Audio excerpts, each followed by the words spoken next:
Dans notre société, on nous apprend à être fort, à tenir bon, à encaisser sans broncher. Depuis tout petit, on nous répète « ne pleure pas, serre les dents, avance ». Alors on avance, on porte, on accumule, on avale nos larmes dans le silence. On nous apprend à cacher ce que l'on ressent, à enfouir nos peurs, à enterrer nos blessures, à se convaincre que montrer nos émotions, c'est perdre un combat. On nous apprend à jouer un rôle, à afficher un sourire même quand notre cœur est au bord de la rupture, à dire « ça va », alors qu'à l'intérieur, tout s'écroule lentement. Mais personne ne nous apprend à écouter notre esprit. Personne ne nous montre comment reconnaître une pensée qui nous fait du mal. Comment repérer la fatigue mentale avant qu'elle ne devienne insupportable. Personne ne nous parle de ce qui se passe dans l'ombre.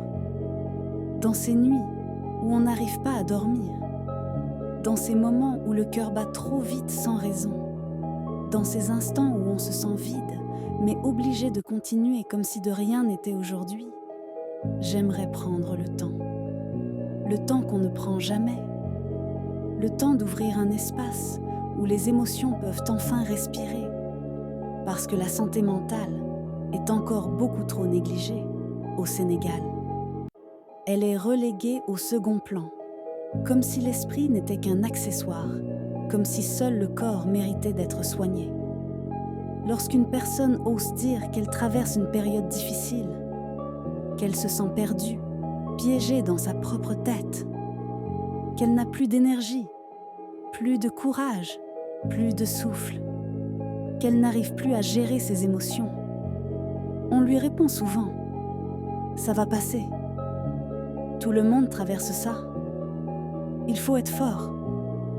Ces phrases, peut-être qu'elles se veulent rassurantes, mais elles créent des murs froids, épais, lourds. Des murs derrière lesquels des milliers de personnes cachent leur souffrance. Pas parce qu'elles veulent se taire, mais parce qu'on leur a appris que parler, c'est déranger, que pleurer, c'est être faible, que demander de l'aide, c'est admettre une défaite. Ce n'est pas de la faiblesse, ce n'est pas un manque de foi, ce n'est pas un manque de courage. C'est le résultat d'une culture qui ne nous a jamais donné la permission d'exister pleinement avec nos émotions.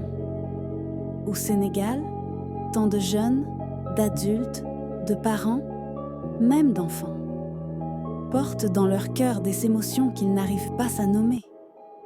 La pression de réussir pour toute la famille, la responsabilité de paraître fort en toutes circonstances, la solitude intérieure, même au milieu des autres, la fatigue mentale qui s'accumule, jour après jour, l'impression d'être incompris, invisible ou de ne pas être assez. Et parce que leur douleur est minimisée, ignorée, ridiculisée même, ils finissent par minimiser leur propre douleur. Ils se disent « c'est moi le problème ». Je dois juste serrer les dents. Je n'ai pas le droit de tomber.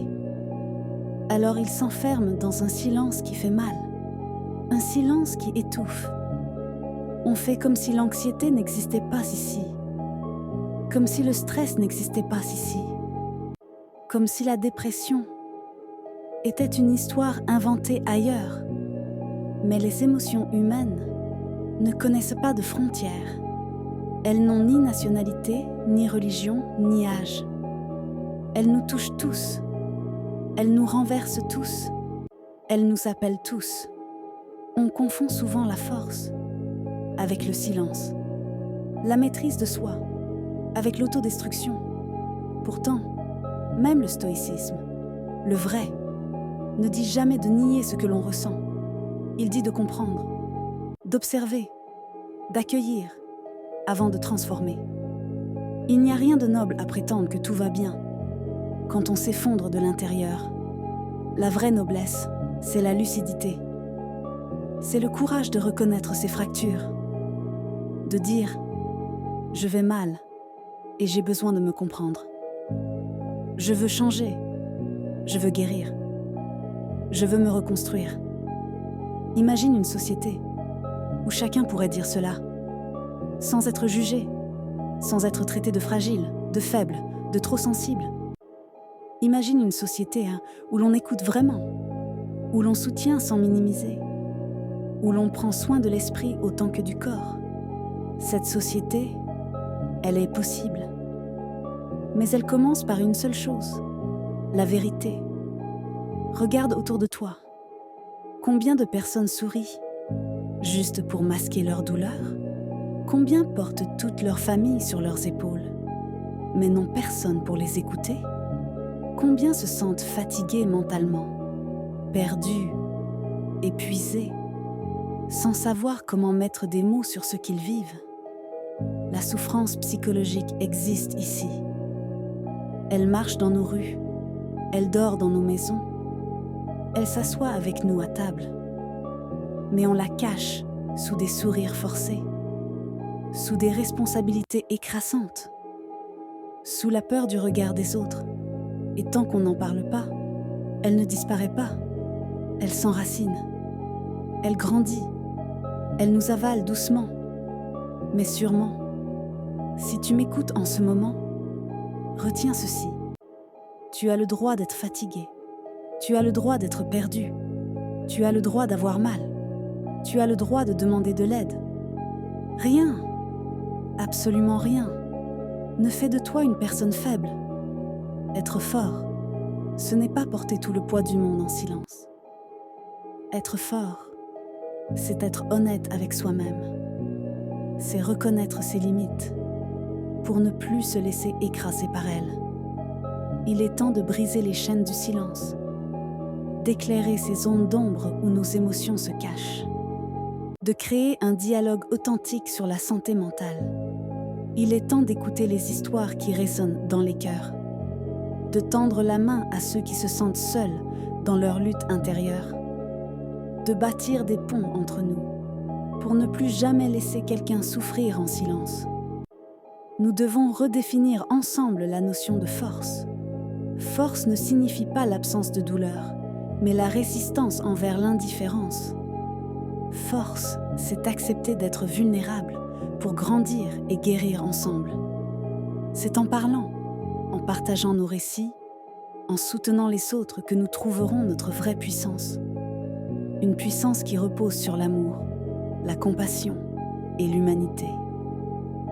Aujourd'hui, je t'invite à rejoindre ce mouvement. Un mouvement où la voix de chacun compte, où chaque émotion a sa place et sa légitimité. Ensemble, nous pouvons changer la façon dont la santé mentale est perçue. Nous pouvons bâtir une société plus compréhensive, plus aimante, plus attentive, parce que chaque pas compte. Chaque mot prononcé compte. Chaque instant de vérité compte. Avançons ensemble vers une vie où l'authenticité n'est pas un choix, mais une nécessité. Merci d'être avec nous dans ce voyage. Ici, la vérité est notre guide et le courage notre compagnon. Rappelle-toi, tu n'es jamais seul dans cette quête. Si tu veux qu'on continue à parler de santé mentale, de motivation, de guérison intérieure, alors abonne-toi. Ici, on avance ensemble, à visage découvert, sans masque, sans honte, avec vérité, respect et beaucoup de courage.